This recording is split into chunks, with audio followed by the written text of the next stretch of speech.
बीती रात ईरान के बैलिस्टिक मिसाइल बेस से एक बार फिर मिसाइलें लॉन्च हुई, लेकिन उनका टारगेट इजराइल नहीं बल्कि अरब में मौजूद मुल्क कतर था।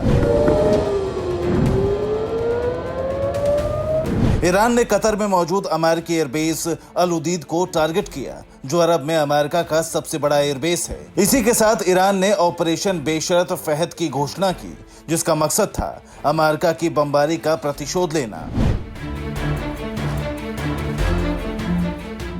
ईरान का सबसे बड़ा टारगेट कतर का अल उदीद एयरबेस था। कतर के मुताबिक यहां पर 19 मिसाइलें दागी गई और दावा किया गया कि एक मिसाइल ने बेस को टारगेट करने में कामयाबी हासिल की है। इसके तुरंत बाद अमेरिकी राष्ट्रपति डोनाल्ड ट्रंप सिचुएशन रूम पहुंचे और एक आपात बैठक बुलाई। इस बैठक में अमेरिका की रक्षा सचिव पीट हेग्सेथ और जॉइंट चीफ ऑफ स्टाफ के चेयरमैन जनरल डैन केन मौजूद रहे। समाचार एजेंसी रॉयटर्स और एएफपी ने प्रत्यक्षदर्शियों के हवाले से बताया कि लॉन्चिंग के कुछ ही देर बाद कतर की राजधानी दोहा में विस्फोटों की आवाजें सुनी गईं। कतर सरकार ने दोहा में अमेरिकी एयरबेस पर हमले की पुष्टि की और कहा कि उसने अमेरिकी एयरबेस पर दागी गई 19 में से 18 मिसाइलों को इंटरसेप्ट कर लिया है।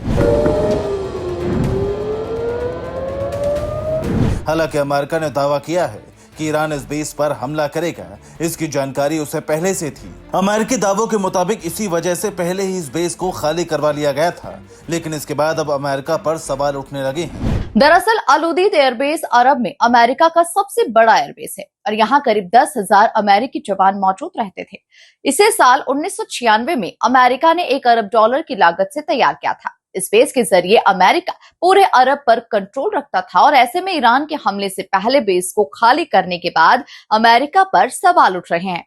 सवाल है कि क्या अमेरिका को अपने डिफेंस सिस्टम पर भरोसा नहीं था, जो उसे अपने एयरबेस को खाली करना पड़ा। सिर्फ इतना ही नहीं, माना जा रहा है कि इससे खाड़ी देशों में भी अमेरिका के प्रति विश्वास की कमी आना तय है। उन्हें डर है कि अमेरिका ईरान से उनकी रक्षा नहीं कर सकता। अमेरिका के इस कदम पर आपकी क्या राय है, हमें कमेंट सेक्शन में जरूर बताएं। Bureau report P24 news.